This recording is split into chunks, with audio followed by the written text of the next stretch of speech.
Getting real on a deeper level, can plants become robots?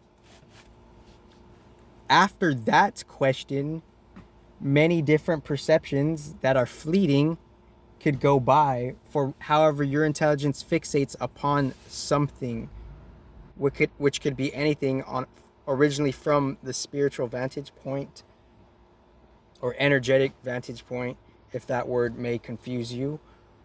But things have to be communicated and spoken, but not all things have to be communicated and spoken. Obviously, intelligent our intelligence intuitiveness dictates what needs to be done in each moment, that based on how we have to take care of ourselves and preserve ourselves on like all these different ways long term, because that's kind of what life is doing right now. So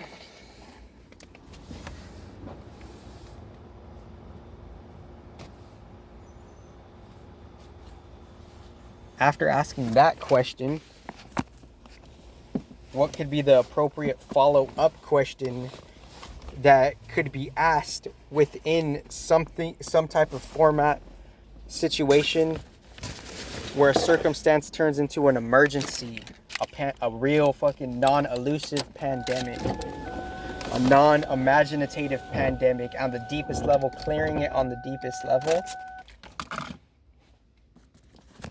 So clearing it on the deepest level, multiple different parts of you have to be certain equilibrium has to be reached within certain realizations, epiphanies, and transitions of how different elements are within the human physiological body and how they're being alchemized for better or for worse within not just perceiving the astronomical transits mentally, but actually like realizing it's its own thing energetically and elementally that's already happening. And we're all perceiving it together in God's teamwork originally. But what is the appropriate question that could be asked, like when asking, could plants be animals? I mean, could plants be robots within themselves? Then the most intelligent question that could be asked in the end is, what force in the cosmic universe, in the cosmic field, what associations of consciousness, hyperconsciousness, original consciousness that is more macro leaning, which force of that multi-intelligence, multi-consciousness trumps the influence of AI within the Bhumandala or the material worlds or this galaxy solar system that is partaking in not just in one 50-50 macro polarity, it's participating in material affairs. And then the other, neutral shadow is the energy affairs of it.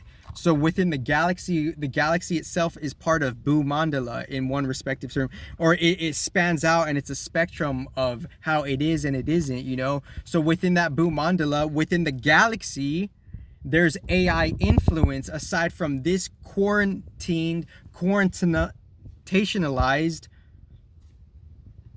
within the quantitationalism of how the planets have their own rhythms and their own inputting and outputting, regardless of the off-putting and on-putting of their own transitions of how they influence and impact their energies, the higher octave of the planets, hopefully the more balanced, and seeing their extreme polarities of how we're working with those things on an elemental level, and we're just giving certain forces of elements names, and eventually those names they have self anthropomorphized themselves to be something within their lineage of themselves, because if quote unquote all is self, end quote, then we're ultimately identifying ourselves from what our predecessors, our neutral highest predecessors, are already doing.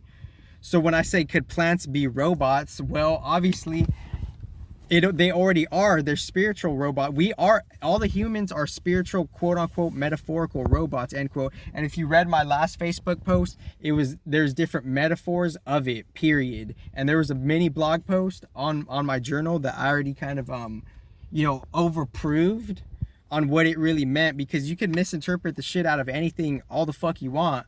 but in the end, that's your spiritual responsibility. And if, in any context, if you're quote unquote bitching at anybody, end quote, you're only hurting yourself on a neutral energetic level, because you're shortchanging and giving some energy that you don't need to give outwardly to something that's irrelevant, and you're losing energy. And within losing that energy, within that void pocket, particularly the advanced synergy alchemy, beyond all the cop outs, because it's original spirituality, you're seeing how you're being mutated and created on a deep foundational esoteric level.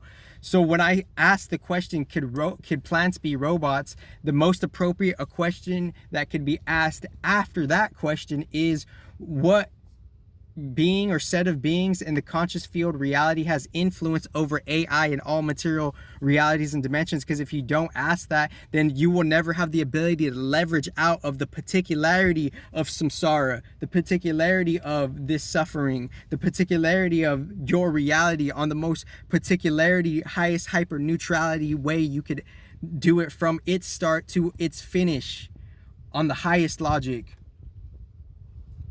So what I'm saying is, working with that subtly, and you know what's most ironic? It has the most advanced subtlety in everything, because we never know what really is doing. So what every move that we make has a subtle turn in a butterfly reality effect. Like for us to just like take a pause and to reflect and actually contemplate and actually know and understand and clarify our interpretation with what we're meaning and saying, what the soul is already fucking doing. That's the grace of kind of doing the self-reflection shadow work. And shadow just meaning, the different parts of ignorance and different contexts of you that you didn't know about, that you're gradually, gracefully, hopefully more or less finding out about, to actually patch that up and balance that to work as a one unit. Because the Vedanta will say the shadow doesn't exist. It's just a character. It's just one grand shadow character that's absent of all the light. And as it's absent of all the light, it just doesn't want to reach its own balanced light. And they're always together, because God is the hyper neutrality between nothing and everything. Duh, already, obviously, beyond all the cop-out replication data there could ever be from the original spiritual vantage point, most respectively, with everything that I say.